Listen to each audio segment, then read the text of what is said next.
Maswerteng hapon po mga ka-STL. Narito na po ang resulta ng STL Bulacan para sa araw na to, second draw, December 19, 2024. Araw ng Huwebes. Naway ang mga natayaan niyo pong mga numero kanina ay manalo nawa ngayong hapong ito, 4 PM. Kaya kunin niyo na po ang inyong mga tickets. Narito na po ang resulta.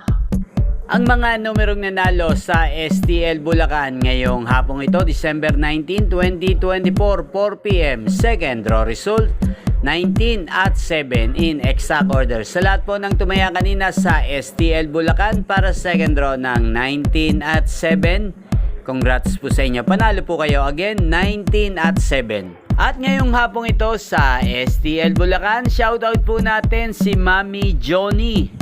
Mami Johnny ng Bulacan, shoutout po sa inyo. Naway nasa mabuti po kayong kalagayan. At ang mga tinatayan yung mga numero sa Bulacan, sana ay manalo na po ngayong hapong ito. At sa lahat po ng mga taga Bulacan dyan, shoutout po sa inyo. Naway nasa mabuti po kayong kalagayan. At inyo pong napanood ang resulta ng STL Bulacan sa channel na to, Roderick Hernandez TV. Maraming salamat po sa patuloy nyo pong panonood at pagsuporta sa aking channel. Huwag pong kalimutang mag-subscribe. Thank you for watching.